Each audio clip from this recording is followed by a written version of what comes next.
makakaano na kayo, makakaipon na kayo ng maayos kasi nakikita nyo na kung saan napupunta yung pera nyo. I've been doing that for like 4 years now. And alam ko kapag nyari sa buwan na to, medyo nag-let go ako, like nag-yolo-yolo ako.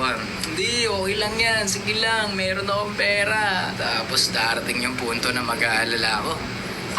Diba? Maganda yun na minamonitor nyo yan. Kung hindi naman kayo ganong tao, Chewy. Kung hindi naman kayo ganong tao, try nyo lang mag-budget like sa week na to, gantong amount lang yung gagastusin ko. Ganito lang dapat. No matter what. Ganon. Pag-ipon na kayo. Thanks, Troy. Thank you. Ano daw? Kinakabahan pa ba ako pag nagpa-perform or bago pumunta sa stage? Oo naman. Every time. Hindi nawawala yun. Kasi it just means na gusto ko talaga yung ginagawa ko. And passionate ako about it.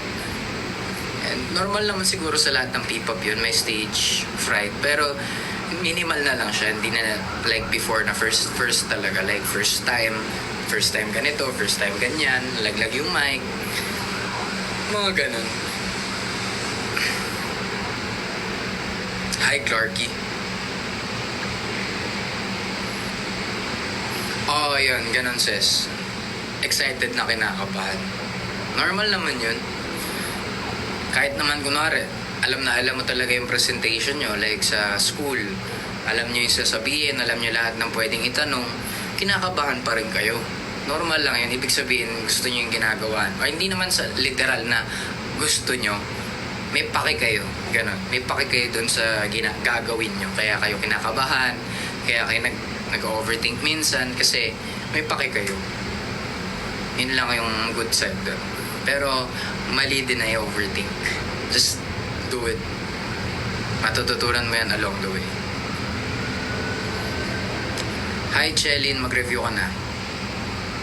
Thank you sa mga nagbabagsak, guys. Grabe, napakadami. Napakadami nagbabagsak ko.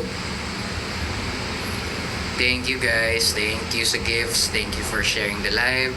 For all the follows. Thank you.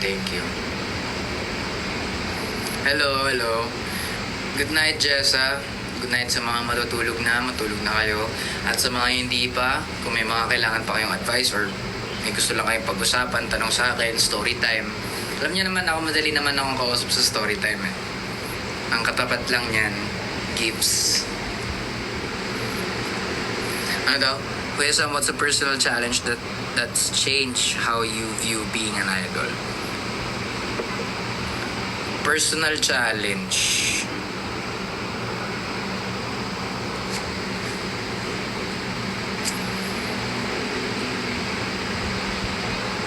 Yung hindi ko na makilala yung sarili ko, yun.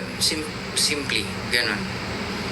Simple terms yun. Yung hindi ko na makilala yung sarili ko kasi nga may sinusunod na standard. May sinusunod na ganito, dapat ganito yung tsura mo, yung pananamit mo. Oo naman, pero being an idol is being you. Dapat, may sinusunod kang mga standard, pero huwag mong kakalimutan kung sino ka as a person. Kasi yun yung susundan ng tao kung totoo ka talaga eh. Diba? Minsan yung iba, sa sobrang totoo, hindi nagiging sensitive na, mga ganyan. Kaya nga eh, ang dami natin ngayon. Ang dami nating viewers ngayon. Hello guys. Ang dami na to sa akin. Ano daw, may nakita ako. Paano po ba makaiwas sa bully?